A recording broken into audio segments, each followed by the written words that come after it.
Good morning. Welcome to our Social Justice Forum. This morning, our guest is Jess Mazour from the Iowa chapter of the Sierra Club. Jess is their Conservation Program Coordinator. And she has been working since mid-2021 on the opposition to the carbon dioxide pipelines, and is here this morning to talk to us about those pipelines and how they affect Iowa's land, water, farmers, and communities. Please welcome Jess Mazour. Hi, everyone. Thank you very much for inviting me to come speak today, because I want to tell you about an issue that's impacting our state that, unlike most other issues in the state, is bringing unlikely allies together, because we have situation right now where everyone is being told to hate each other and you're supposed to dislike each other. And this one issue is a little different in the sense that there's all different kinds of people working together to try to protect the state of Iowa. And so hopefully it can give us a little bit of hope of what's possible if people work together. So this is all about the carbon pipelines. There were 3 of them proposed in the state. We are now down to 1 because we successfully stopped 2 of them. And I'm going to tell you about the one that we're still fighting. It's the Summit Carbon Pipeline. So this is first just the proposed route for Summit. Up on that map on the left, you can see the kind of regional route. All of those little squares are where they plan on capturing carbon dioxide and then taking it up to North Dakota to be sequestered underground. And voila, we've solved climate change. That's how it's being pitched. Here in Iowa, you can kind of just see a zoomed in version of how many counties it's impacting all across the state. So we've got a lot of people all across the state who are directly impacted, and this is an issue where it doesn't have to be on your land to be impacted, and we're going to talk about that in a little bit.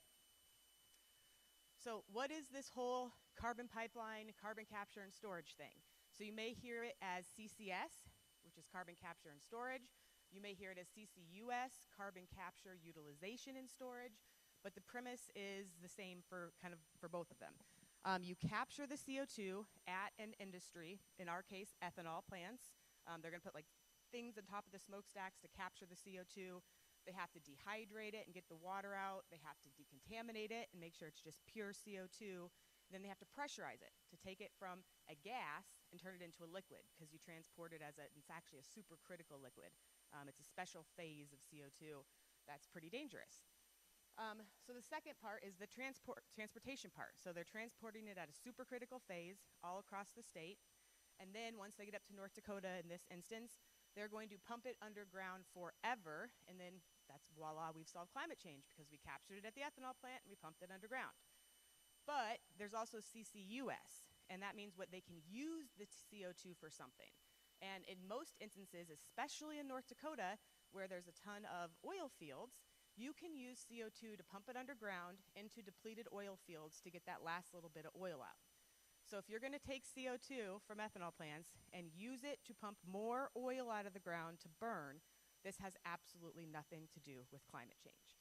And so that's what we think Summit is doing. Summit tries to say, oh, we're doing permanent sequestration, but in other states, they always talk about CCUS. And why would they be going to the area of the Bakken oil fields and working with Harold Hamm, who owns Continental Resources in North Dakota? It's clearly that this is one of the main purposes of this project. So that's the gist of it. Capture CO2 somewhere, pipe it somewhere, put it underground. So why? Well, when Summit and Navigator and Wolf, those were the 3 pipeline companies that started in Iowa, that proposed to build in Iowa, when they started, they said, well, we need this to solve climate change.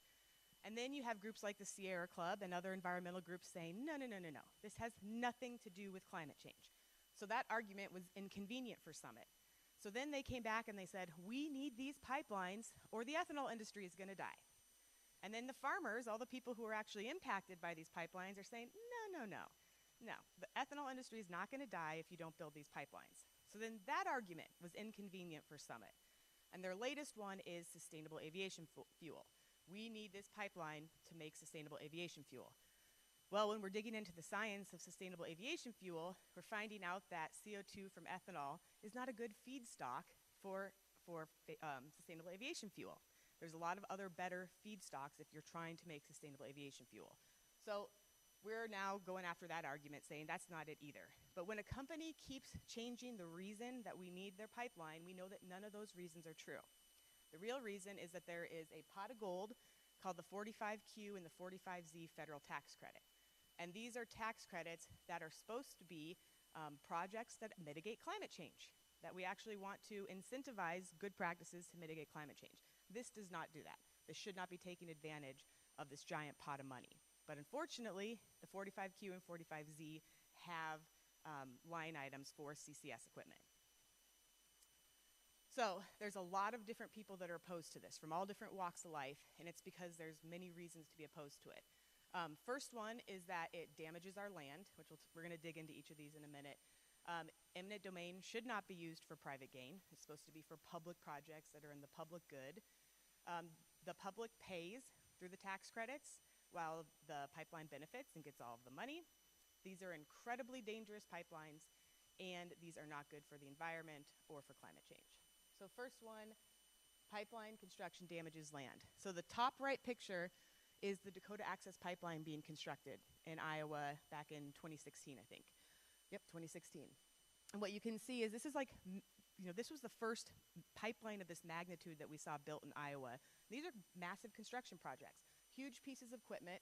They're supposed to separate soil types so that way you get your topsoil pile and a subsoil pile, and you make sure you're not getting clay mixed in with anything. But then you can see up at the top, a big piece of equipment is on the topsoil pile. You can see rutting happening.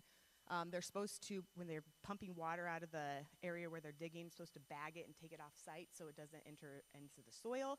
And in this instance, it's just draining into the field, and that's high salt content, so that's going to hurt your soil.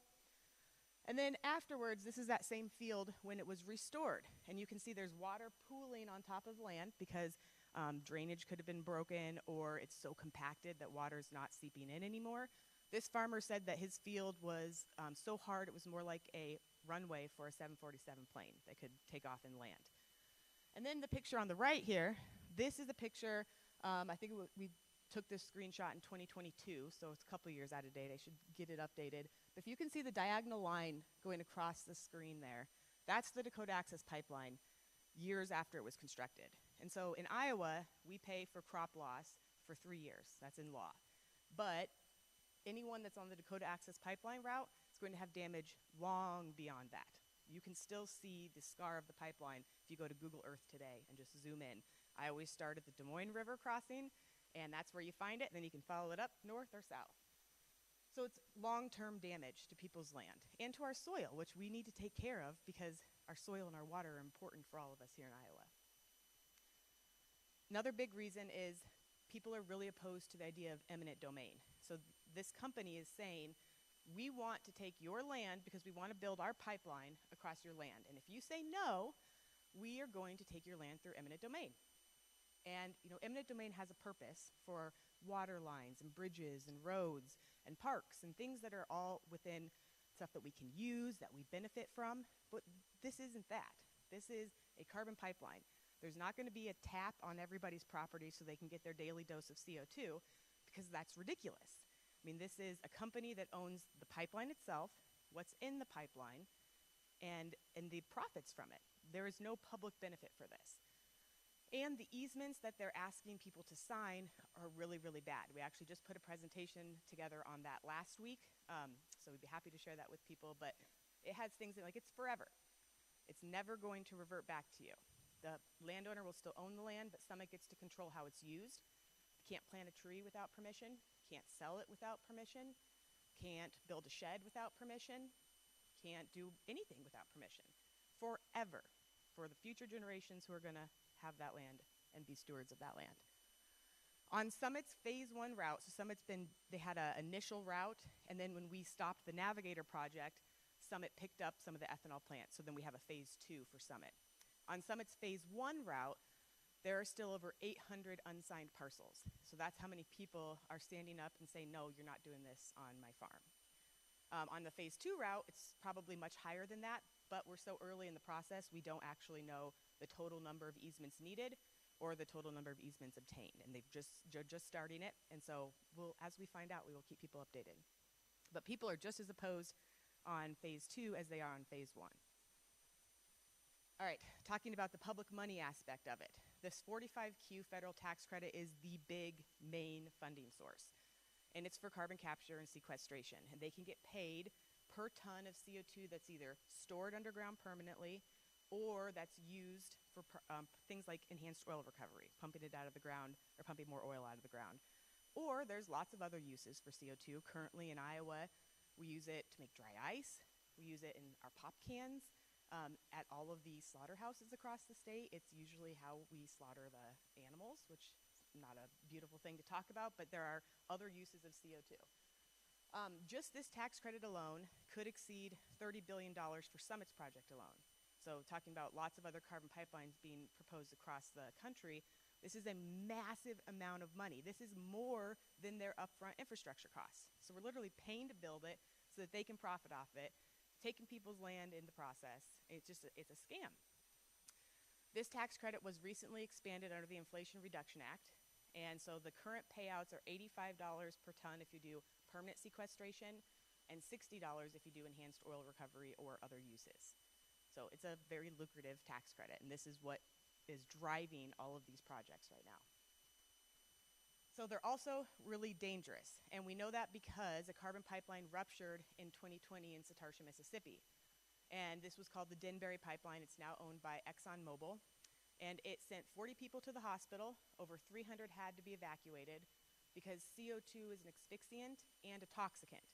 And it's heavier than air. So if there's a rupture, we're in a supercritical phase when it's in the pipeline, right? It's not a gas. When it ruptures, it turns back into a gas. It has a phase change. So it's going to be a very, explosive, not in the sense that it's flammable or anything, but it's a powerful rupture, and it could actually unzip the pipeline, which means it's a long fracture of the pipeline, unzips, and it explodes through the ground. And then that CO2 is heavier than air. So it's not just going to go up into the air and dissipate. It's going to settle in low-lying areas. It's going to travel through valleys, probably down to river bottoms and low-lying areas. And if you're in that cloud of CO2, you can't breathe. And you have just minutes to get out while you're getting very confused, lots of neurological problems. You might not even realize you're being gassed because it's odorless and colorless before you have to get out. And you might think, well, I'm going to jump in my car and I'm going to escape this cloud. Well, your car requires oxygen to move. And so in Mississippi, all the emergency response vehicles weren't working. They couldn't get into the cloud because their engines wouldn't work. People who were driving on the highway, their cars just stopped. They found people unconscious, foaming at the mouth. There was a couple of cousins that were fishing down by the river. So, just in the wrong place at the wrong time, near the rupture, and they almost died. And luckily the EMS didn't actually know that they were dealing with a carbon dioxide rupture. So they went in there and saved them. And had they known it was carbon dioxide, they probably would have, just created a zone. Can't go in here without self-contained breathing apparatuses. So that's what they've told us in Iowa. If there's a rupture, you're going to be told to shelter in place, and someone will come find you. Once we get a hazmat team from maybe Mason City or Des Moines, wherever their closest hazmat team is, you just shelter in place and hope to survive in our old, leaky farmhouses. That's what people are being told to do. So it's incredibly dangerous. They did a test rupture in Europe, and it spread over 1,300 feet in less than 4 minutes. So that's how much time you have to realize you're being gassed and get yourself out of there. So PHMSA, which is the Federal Pipeline Agency, it's the Pipeline and Hazardous Materials Safety Administration, they decided after this rupture that, we don't really have any special rules for carbon dioxide pipelines. They have to follow existing pipeline rules, but this is a whole different kind of beast of pipeline. So they started doing safety rules. And those safety rules, we've been working on them for 3 years now. PHMSA came to Des Moines. We had over 800 people at their public comment period a couple years ago. And we finally got the rules released, maybe it was September or October of last year, towards the end of the Biden administration. And the rules were okay. We would have liked to see them stronger, but at least we were getting something. And then when we switched administrations, those rules were completely withdrawn. So there are now no pending safety rules that these pipelines have to adhere to. And PHMSA, at the federal agency, is the only one that can do safety rules because that's in their jurisdiction. States and local governments cannot do anything with the safety of the design, operation, and maintenance of the pipeline. Our states and counties can do setbacks. How far is the pipeline away from our homes and our schools and city limits and whatever else you want to put on the list? but we can't say this is how you have to build it to make sure it's safe, this is how you have to operate it, this is how you have to maintain it. We cannot do that, and there are no rules at the federal level for that. So then, that was in 2020, February 2020. That same pipeline had a second rupture in April 2024. And this one was in Sulphur, Louisiana, and it was at a valve. It wasn't just, I guess I should say the one in Satartia happened because of a 7-inch rain that caused a landslide and caused a girth weld to fail. And so you think about in Iowa, we get heavy rains. We have soil that moves. That could very likely happen in Iowa. This one was different, though. It was at a valve, and something malfunctioned at the valve, and they had a rupture, and it was in town this time. It wasn't, and I should say with the Satartia, the rupture was a mile from Satartia, so people were evacuated a mile away. This happened in town. People were told to shelter in place. They were not, no one came in to help them. No one was injured, luckily, or died, but it pointed out that these pipelines are incredibly dangerous. And this map here of this is the Denbury Exxon pipeline. Every one of those little triangles is a carbon pipeline rupture or incident on just this pipeline in the last 10 years. This is how dangerous it is. And we want to build the largest carbon pipeline in the world across our state. This is not safe. So that's just the pipeline aspect of it. Let's talk about that sequestration side of it, where we're going to pump it underground. The theory, or what we're being told, is that you pump this CO2 underground, and it will stay there forever. And it's eventually going to turn into rock. So it's safe. We can do this. Well, we're just figuring this out, and we've done something similar called fracking. I'm sure lots of people have heard of fracking. What have we learned when you pump something underground? You create earthquakes, fissures, you can damage what's underground, and what you pump underground isn't necessarily going to stay where it's supposed to stay. That's what we're learning with sequestration, because in Decatur, Illinois, the ADM facility there does sequestration right now. They capture the CO2 at their ethanol plant and sequester it right underground under Decatur, Illinois. And this is a map. The yellow line is kind of where they're predicted, where they're permitted for that CO2 to be within, I think it's 5 or 10 years. And then the pink line would be after 20 years or so of pumping it in, we think the CO2 should be within that zone. And then that other line, which is green, after 30 years, we think the CO2 will be within this zone.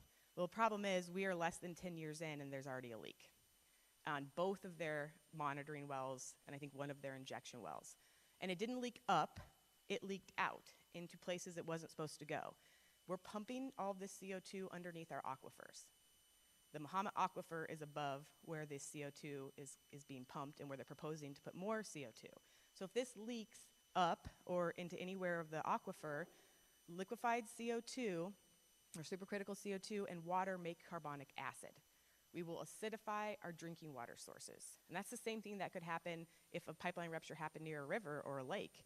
It could acidify the lake or the river, or our soil. Our soil contains water. So if it were to rupture in our soil, we're changing the pH of our soil. So this is truly a totally different beast than what we've ever dealt with before.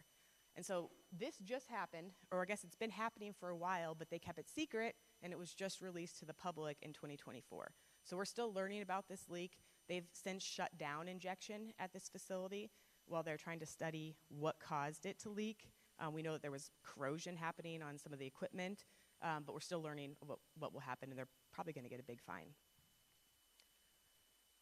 So moving on to the environment one, which is, I think, the very initial reason that Sierra Club got involved in this. We've all, since then we've learned about all these other things about carbon capture, but the environmental part was what brought us in. And we know that this is not a solution to climate change. There are other ways to solve climate change that are more efficient, that are cheaper, that are safer, that are proven, and this isn't it. And this is a massive amount of money being wasted on unproven, unsafe technology. And so it's not just the climate change thing. We've talked about that a lot, but it's water. Water is another huge thing. When they capture the water at the ethanol plant, and I'm going to jump back here too. In Iowa, we're seeing it on ethanol plants. And that's because the CO2 stream from ethanol plants is pretty pure. It's like the low-hanging fruit. You get in on ethanol plants first, and eventually you make your way to like coal-fired power plants where you have dirty emissions, and you have to separate out the CO2, and then all that other stuff just goes into the air. So that's, this whole process of capturing it and dehydrating it and decontaminating it and pressurizing it creates a lot of heat. And so they have cooling systems on every single ethanol plant, every single CCS facility. And they get that water from our aquifers. And so Summit, when we did the math, they wouldn't tell us how much water they need. They still, to this day, have not even filed for all of their water permits, because then they know, everyone will know for sure exactly how much water they're asking for. But when we did the math, we compared it to that Decatur facility and, extrapolated the data, figured out what would Iowa need. It would be 13.5 billion gallons of water for Summit's 31 ethanol plants and the CCS equipment. For just the CCS equipment alone, it's 3.6 billion gallons annually. That's a massive amount of water from our aquifers. And these aren't our alluvial aquifers. We have shallow aquifers that refill very quickly with rain and precipitation. And then we have our deep bedrock aquifers. Those are the ones where the water's millions of years old, takes millions of years to recharge it, and if you pump it dry, that's it. You pumped it dry. You're going to have to wait millions of years to be able to use it again. In Iowa, we've never done a comprehensive study on our aquifers to see how much is there, how quickly we're using it, and how long it's going to last. We don't know. But we're allowing ethanol plants to use massive amounts of water from our aquifers. Now all these data centers are coming in. They want to use massive amounts of water. And right now, the way that these permits are approved by the DNR is, as long as you fit into a certain category called a beneficial use, automatically approved, rubber stamped. We're not even going to look at it. So we do have a bill this year that would require the DNR to look at each application case-by-case basis. Each one should be passed or denied on its own merits, not because it happens to be ethanol, which is one of our beneficial use categories in Iowa. A 2001 study, when they were first coming up with this idea of CCS, it said that if we actually implement CCS at the scale that would be needed if we're actually going to use it as a climate change mitigation system, it could double the water footprint of humanity. So this is not a good use of our money or a good solution to climate change. And the amount of water they're going to use in Iowa just for the CCS equipment alone, 529,000 people in Iowa use the same amount of water. So that's just the amount of water they're using compared to us. So Summit's going to need 31 water permits. They have one because they created new LLCs for each of these so that we couldn't find it by searching for Summit. They hid their name. So one of them slipped through, and then we caught on. And the second one is, and the first one was Lawler. That got approved for, I see that amount, 55.5 million gallons a year. Second one was in Goldfield. That's the one we got word of, and we turned up to the DNR hearings, wrote lots of letters, and DNR's still sitting on that. Over a year later, they have not approved it, have not denied it, and Summit has withdrawn all other DNR applications as far as we know at the moment. So they've kind of realized, oops, we don't want the public to find out about this. We're going to wait till the very end, and then we're going to go forward with the water and the discharge, because when you pull that much water out, what do you do with it? Well, in the one permit we did see, they were going to be discharging it into a creek, and it had a contaminant of a lubricant oil, and it didn't say what temperature it is. Like, you can't just dump water into a creek without making sure it's the same temperature of the water that's already in the creek, or you're going to kill the fish or the aquatic life in there. So it's, just so many different things we don't even know yet because Summit's not being transparent. Those are all the ethanol plants in Iowa, and the blue ones are the ones Summit's hooking up to. So you can kind of just see if every ethanol plant in Iowa hooked up to CCS, how much and where we would be withdrawing water from our aquifers. So that's why you can see this is kind of a unique thing. It's got so many different angles, whether it's public money or environment or property rights. People don't want this thing, and that makes it not a left or a right issue. It's a right or a wrong issue. And so people have united. We have rural, urban, young, old, everything in between, and we're fighting together to try to stop these pipelines. And there was a Des Moines Register poll, and it has 78% of Iowans are opposed to eminent domain for these kind of pipelines. And so it's like one issue that does cross party lines, which is a big rarity in Iowa right now. And so we've been doing a lot of local work as well. Because we're working at the federal level, trying to get rid of that tax credit, working at the state level to pass better laws and get it denied. But we're trying to get counties to fight back too, because we can't pass safety rules. We don't have setbacks in Iowa, so we try to get counties to do setbacks. And so it started out with objections. Let's just see if we can get counties to be opposed. And this number is, I'd have to go back now that we have phase 2 and see, but at phase 1, we had 44 out of the 56 counties opposed. And that's increased a little bit since phase 2 has been announced. We have over 30 towns and cities who are formally opposed with Iowa Utilities Commission, and we have 24 or more local entities, and that means school boards or boards of health or Local Democratic parties and Republican parties are registered as opposed. And then we worked on these zoning ordinances. That was the big thing. Let's see if we can zone them out and away from things and make it hard to find a path through. And so we've got 11, I think we're now up to 13 zoning ordinances. Now we have phase 2 on board. And we have 14 resolutions. They're just saying we resolve P against eminent domain for carbon pipelines. But we're trying to do lots of different things. They're now survey ordinances. They're trying to do road crossing ordinances, all these different things that we can do at the county level to make it harder or make it more protective for people in those counties. And we've had a lot of victories on this. So this is kind of the status. So where are we at today? Because we've been fighting this for 3.5, 4 years now. So first one is North Dakota, the state where it's going to be sequestered or used. They have approved it, but we kind of expected that. They're a very pipeline-friendly state. They had a pipeline-friendly governor, so it was approved. But we are appealing it. That's the other thing I should add. All of these landowners who are opposed have teamed up and hired an attorney. And so the same attorney is representing hundreds of landowners in Iowa, hundreds of landowners in South Dakota, and North Dakota, and Nebraska. And so we're appealing it, and we think that's where we have a better shot of stopping this pipeline anyways, because our boards and commissions are so corrupted, I guess I'll say that word. In Oliver County, North Dakota, though, that's where they want to actually pump it underground. That county denied Summit's injection wells. Summit can go back and try again, but as of right now, they don't have a place in that county to inject. And then South Dakota, they denied Summit. Summit applied within about the same time they did in Iowa. That first permit was denied. Summit has since reapplied, but one of the conditions that why they got denied the first time was you have to adhere to those county zoning ordinances that, not only Iowa is passing, but South Dakota is too. And Summit hasn't adhered to those. They haven't changed their route enough to actually meet what the PUC, Public Utilities Commission, said. So I think they're going to get denied a second time anyways. Plus, there's another update in South Dakota we'll talk in a minute about. Stanton County, Nebraska, they denied a conditional use permit. So in Nebraska, they have eminent domain county by county. It's not the whole state that allows it. It's county by county. Minnesota has approved some portions of the route, but Minnesota does not have eminent domain for these kind of carbon pipelines. So in Minnesota, they have to get all voluntary easements. If they can't find a route through where everyone says yes, you can't build it. So much harder in Minnesota. In Iowa, phase 1 was approved because we're in the same boat as North Dakota. Our Iowa Utilities Commission was handpicked by Governor Reynolds halfway through the process. They switched 2 of the 3 board members on us halfway through. And as soon as they switched the board members, the hearing got fast-tracked to be right in the middle of harvest when all the people impacted are farmers. It was clearly they were sent there to approve this project. But we've appealed it too. And we knew from the beginning this was likely going to be approved by the Iowa Utilities Commission. So we've spent 4 years trying to build the record so that we have the best chance in the courts possible. And that's playing out now. There's a brief due in a couple months, and we'll kind of keep people updated as that moves forward. And then in Iowa, we only have that one water withdrawal permit, and they have a ton of other kinds of permits that they still have to get.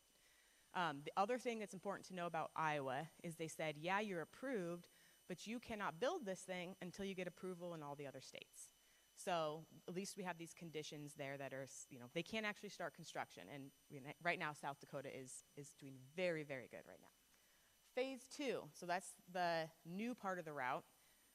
The dockets have been opened. They've held informational meetings, and now landowners that are on that route are starting to get survey letters and offers saying, why don't you just sign now so we don't have to use eminent domain on you later.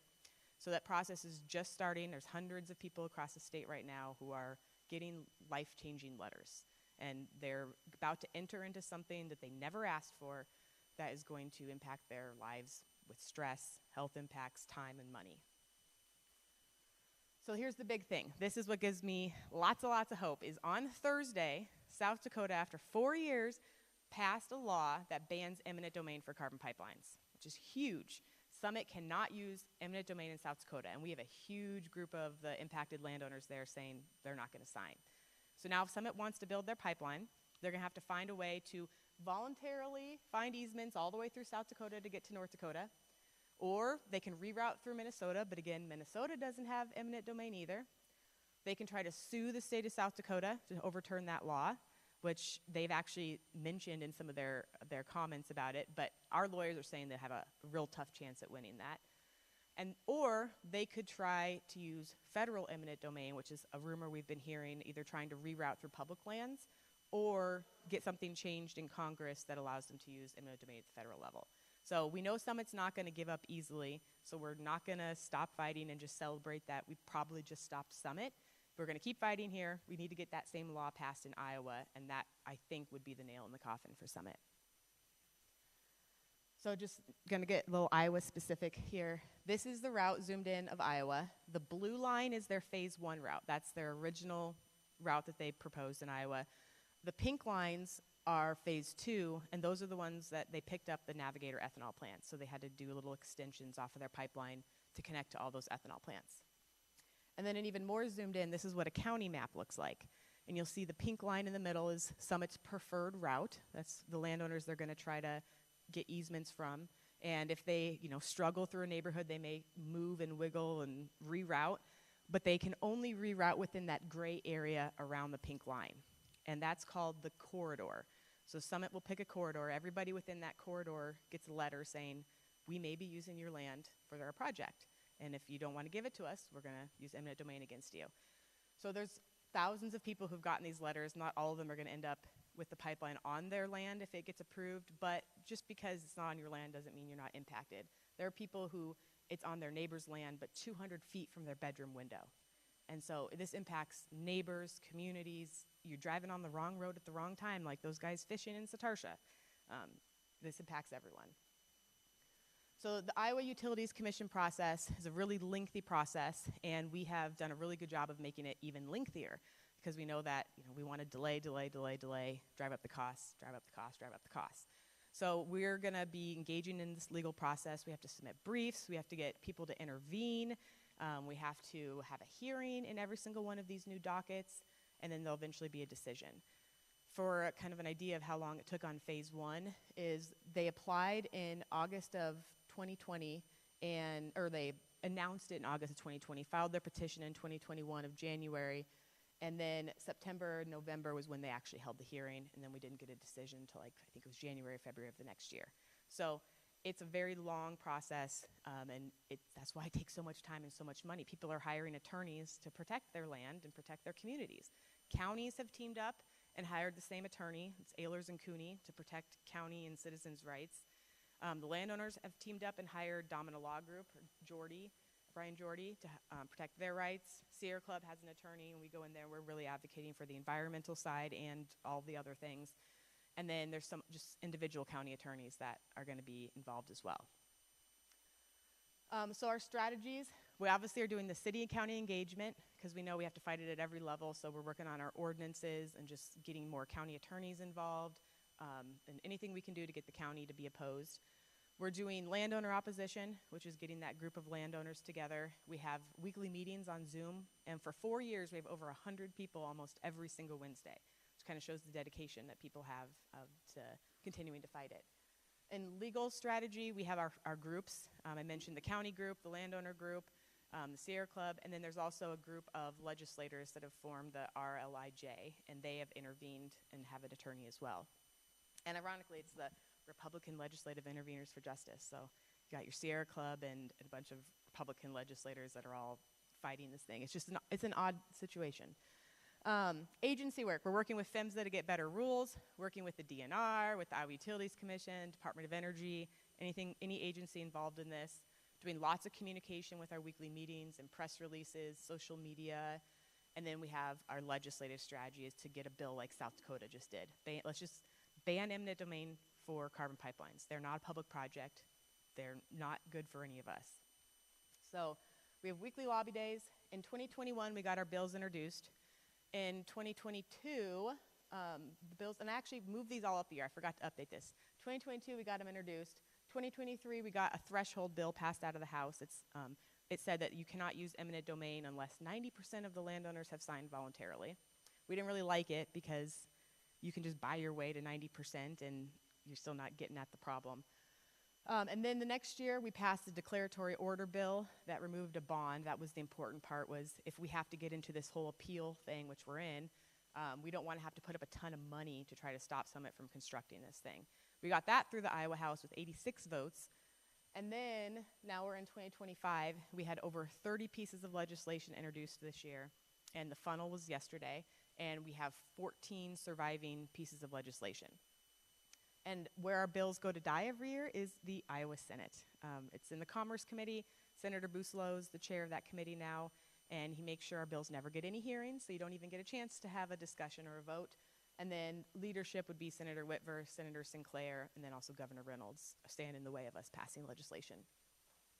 These are our bills. I'm not going to talk about all of them, but the red ones we're opposed to, and the black ones we like. But the bold one at the top, that's our favorite. That's the simple, short, sweet, ban eminent domain for carbon pipelines on agricultural land. That's what we want. South Dakota did it, and we know we can do it too. But I do want to point out there's like the no climate considerations one. They're saying the IUC can no longer consider climate change when making decisions about any project, which is a big problem if you care about climate change. And then these other ones just fix little problems with the IUC process. One of the funny ones, the OCA changes, actually removes the current Office of Consumer Advocate, kind of a slap in the face to that agency because the agency is supposed to be there to protect consumers, and they've done nothing to help anyone. So that's what we're working on. We're really hoping we can get that top bill passed. It passed out of the House Judiciary Committee, and it has to go to the full House, and we expect it to pass.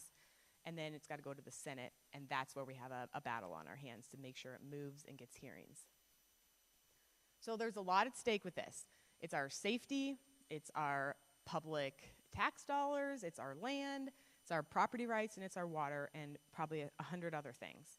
And if we don't stop Summit, we're going to see more of these kind of projects because this is, the wave of the future. This is how we're going to solve climate change.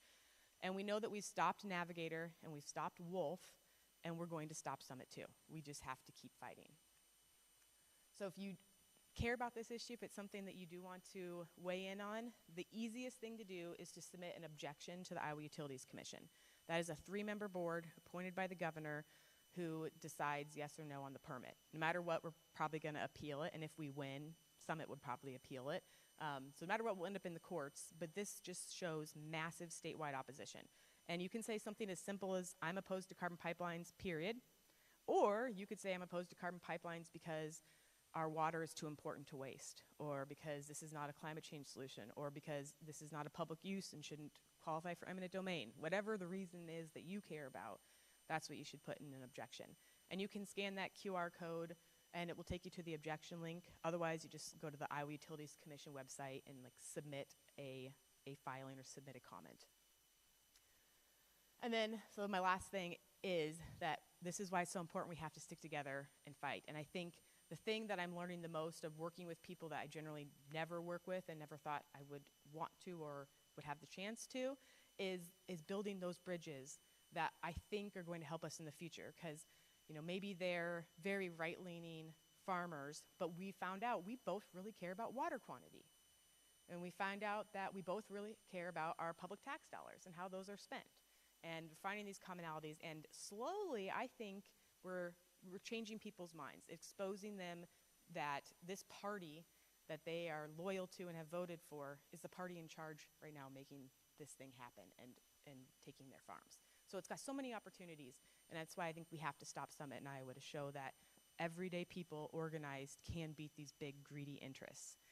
And then before I take questions, I don't know if you know this, but in your congregation, you have someone that's impacted by these carbon pipelines. And this is Peg Rasmussen. She's on the phase 2 route, and Lane, are you coming up too, Lane?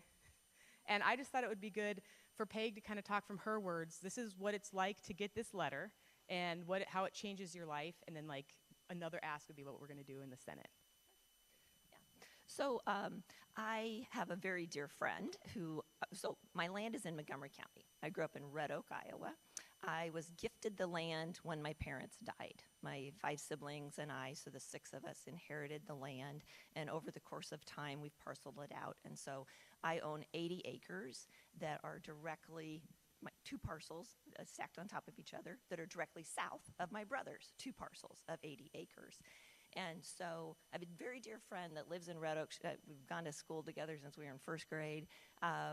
And she's been part of this since phase 1, because it impacted a neighbor of hers. So she's not a landowner, but I think Jan needed something to do in retirement. So she took up this cause for phase 1 because in Montgomery County there's a north-south pipeline. Yep. So the north-south in the blue, and Jan lives very close to that. So I don't know. I think it was June last year. Jan calls me and, Peg, guess what? They're going to put a carbon pipeline through your land. And so I have to admit, I hadn't really been paying attention. I mean, like, Jan's been trying to get me involved in this, and I'm like, yeah, you know. Anyway, so then she's like, yeah, no, what are you going to do? I'm like, okay, well, I guess we better pay attention to this, right? So, gosh, I never got a letter, but, well, okay, so there's this whole process. Jess had it up there, and quite honestly, Lane and I are just figuring this out as we go. So I have the benefit of my friend Jan, who's been working on this for 3 years, who keeps feeding me information, connecting me to people like Jess, you know, the easement website, the No Carbon Pipeline Facebook page, and stuff like that. But, yeah, and I'm thinking, oh, my dad wouldn't like this. I mean, my dad, he was born in 1920.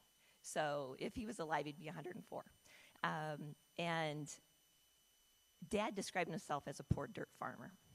He was born and raised when it was hard to farm, and you did everything manually, lived through the Depression, and he knew the value. If you could buy land, it's an asset that's only going to increase, right? And he decided that he was going to get enough land so that he could gift each of his kids 80 acres, and that's his legacy, right? When my dad sat down and told us that this was in their will and this is what was happening, I'll never forget this because he had worked so hard to get that land. I mean, you know, buying it for $200 an acre in 1950 was something, right? He sat there and with a fist on the table, whatever you do, don't sell the land. How can I allow an organization like Summit, who is really going to privately gain by putting a permanent lifetime easement on this property? I really believe if my dad was alive today, he'd say, hell no. Ain't gonna happen, right? I don't know. But money talks right now to farmers too, because it's hard being a solo farmer. So I don't begrudge any of these farmers, especially in phase 1, where somebody came and said, here's some money and we'll give it to you right now, and you just have to sign an easement. I don't think they fully understood. They don't know what Jess just told us today. They didn't know that at that time. I do. My brother does. We're opposed to this. So since then, Lane and I have discovered how easy it is to go to the Capitol. I guess you don't call it lobbying. I guess you call it advocating. How easy it is to go to a subcommittee hearing and sit up at the table and, you know, say, this is who I am and this is what I believe, and how easy it is to go to a committee meeting and get extremely frustrated to hear them just take a vote and never hear their discussion. And how extremely frustrating it is that the Senate refuses to bring this up for a vote. We're heading into our 4th legislative session, refusing to let the Senate vote on this. Now, we had a chance to speak to Mike Busolo Friday. The thing about Mike Busolo, who is the head of the Commerce Committee, the senator he's a former Summit Ag employee. Okay. Now, I guess we could say maybe he has a bias. I don't know. But that's the type of frustration. And there's so many other things that have been frustrating with our legislation. But, gosh, just let the Senate talk about it and take a vote. Anyway, thanks. Thank you, Peg. Thank you, Lane. So yeah, contact senators if you're looking for something else to do. Senators, and specifically Senator Busolo is out of Ankeny. So if you know people in Ankeny, that's a senator who is standing in our way. But as you can see, people like Peg all across the state all have a story like that. that this was something that they worked really hard to purchase or that was passed down in their family. They have lots of farmers who are century farms that are doing no-till practices that aren't even farming it but have it in forest reserve. Everyone's life is just kind of being ripped up by something they didn't ask for right now. And one thing I should mention that at the very beginning, the owner of Summit Carbon Solutions is someone that I'm sure a lot of people have heard of. It's Bruce Rastetter. So if you've heard of Bruce Rastetter and his scandal that he did in 2012 with Iowa State trying to steal land in Africa for corporate farming over there, this is a guy that has a history in Iowa of doing these projects that benefit him and harm others. And if we've stopped him in 2012, we can stop him on Summit Carbon Solutions too. So thank you very much, and thank you, Peg and Lane, for speaking.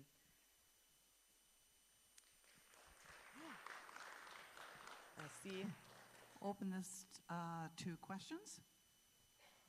Oh, here we go. If these are questions that I should talk to you later, let me know. On the eminent domain front, and this is more of a history question, did Iowa reform its eminent domain statutes after the Kelo decision back in whatever it was, the 2005? Because there were a bunch of states that did. No, we have not changed our eminent domain laws, but that Kelo decision gets referenced all the time in there is precedent on these other issues. The other one to look into is I'm going to say his last name wrong, but Putinini, and he was a Dakota Access Pipeline landowner, and he got a really good ruling that they're going to be using as, I don't know what the right word is legal precedent, and it's really powerful because he actually had his CSR score lowered from like 80 or 85, I think is what it was, down to like in the 20s, and so it's a really good court case to also look at. And then a second question, talking reclamation. Back in the 70s, North Dakota, my home state, way back, had a big fight with the coal companies over land reclamation and forced a bunch of reclamation rules on them to a lot of opposition. Do Iowa's reclamation laws reflect those? Because like the coal companies or not, they all brag about how great their reclamation has been, and they're pulling crops off of land that they would have just dumped to spoil banks. Yeah. We do have restoration laws that they have to adhere to, but if you look through them, I'd say most people would say there's big gaps in making sure that what happened on the Dakota Access Pipeline doesn't happen again, is because there's just massive destruction all across the state. Plus, if you look at Summit's easement, this is in that presentation we just put together last week, it says like they will restore the land or the fence that they broke or whatever it is, but the magic word they put after each of those sentences is as reasonably practical. And so they can get away with a lot of stuff because of the language they have in their easements. So, thank you for your questions. If I heard correctly earlier, you hinted at other solutions to carbon capture. And for those of us who have kept up with this issue, could you share some of those solutions with us, please? Yeah. So I think there's lots of proven ways that we can actually do something positive for our climate crisis right now. And one, we have to get ourselves off of fossil fuels. I think that is a really clear solution, is that we cannot keep burning oil for an energy source. And so that means, well, where do we get energy from? And there's a lot of different things you could look at there too. And in my opinion, and in Sierra Club's opinion, we really like electric systems like wind, solar, battery, not nuclear. We're not supportive of nuclear, which is something that Iowa is starting to look into a bit more with the Duane Arnold nuclear plant, if that's something you care about. But there's lots of different ways. But then it also is important to talk about how do you go about it, because one thing that's opened my eyes is when talking with all of these farmers, the way they see this pipeline coming in like as a mean beast taking their land is how they feel about wind and solar. It's, again, another company coming in and taking their land, and it kind of like, I can get it. So we have to also think about, how do we do that? How do we do it in a way that doesn't feel like a big company is coming in and taking something from you? And so I think the model that of like community-owned energy systems is really important. And we kind of have that in Iowa with our rural electric cooperatives in rural areas, where it's the community that decides how they're going to get their energy. So they're making the decision if they're going to go wind and solar. They're deciding where it is, and they're the ones benefiting from it. All of the energy is going to lower their bills, not get shipped somewhere else. And so I think it's also important to talk about how do we implement those systems, because right now I do think that's why we're seeing a massive opposition to wind and solar is it's a big company coming in saying, we're going to do this, whether you like it or not, and we're going to ship the energy elsewhere. And so I think we have to talk about how do we do it in a way that people, are in the decision making. That's what we all want. We all want to be able to have the decision making power of our own lives and in our communities. And I think we have to do that in how we implement energy systems as well. Can you tell me what pressure level that is in the pipeline? Yeah, the pipeline operates at upwards of 2,100 PSI. So that's massive. I don't know what gas lines are. I think I want to say like around 1,000 or 1,200 PSI is like a natural gas line. So this is massive, massive pressure. And so when it ruptures, that's why it's not just going to have a little pinhole that the CO2 comes up. It's going to and then unzip the pipeline as it expands in the pipeline.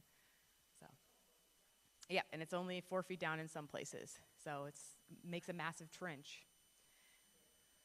Yeah, and one of the laws right now at the State House is an 8-foot maximum depth, which we're then also a little worried about that because depending on how Summit builds it, the deeper you go, also the wider you go. And so then you have more destruction of the land.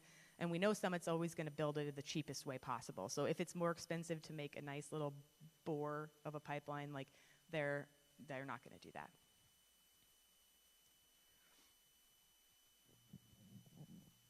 So what happens to the folks who, like, let's say, best of all worlds, this gets stopped. What happens to the easements that people have already signed? Good question. They're forever. So even if that company is no longer using it, they still have the right to do?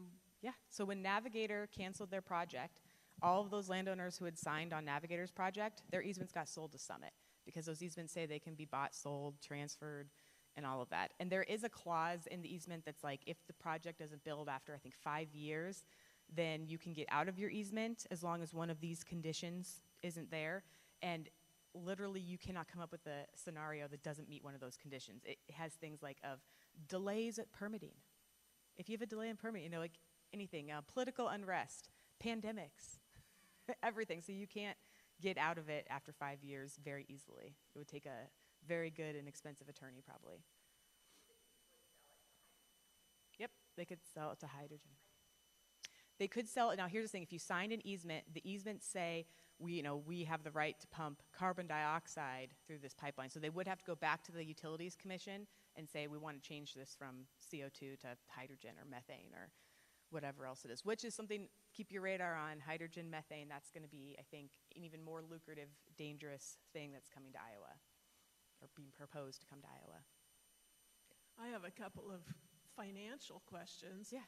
This must be costing Bruce Rastetter millions and millions to go through all of this. So are there other people who are paying for it right now, or is it all Bruce Rastetter? No, he's got lots of investors, lots of individual investors, which we don't know who those people are, but he was selling shares. And then there's also Harold Hamm with Continental Resources. That's a big oil tycoon in North Dakota. And then there's other countries like Saudi Arabia, South Korea, and a couple other countries that are also big investors. And one of the companies, I think it's called SKENS or something, I think it's the South Korean company, actually got in trouble for defrauding the Department of Defense. So it's like, that's who we're doing business with here. So yeah, he's got deep pockets from a lot of places. Well, then my other question is, these tax credits, with all of the changes going on right now with the Trump administration, how do they know that these tax credits are not going to go away? Well, we've been told, because they're, right now they're up there trying to gut the waste, get rid of all the excess spending. And so we're like, well, perfect, 45Q. There you go. Take this one, get it. You can get rid of trillions of dollars out of your budget with a swipe of one line item. And we've been told that that one is safe, that they're not going to be. But if you think about, Trump has the ear of Harold Hamm, who helped pick a lot of his cabinet members. Trump appointed Governor Burgum from North Dakota to a position, appointed South Dakota Governor Kristi Noem to a position. Rastetter, there's lots of connections with Rastetter and Trump as well. So that's why it's also interesting, because it's a group of people impacted that have had their backs turned on by people that they thought were on their side. So it's like a huge opportunity to really expose the reality of what goes on. Just a comment. When I first heard about the water usage that blew my mind. In terms of other people not on that line, so, oh, that doesn't affect me, kind of thing. This affects every Iowan's water potential. I mean, that's huge. Yep. That's really to be emphasized to everyone.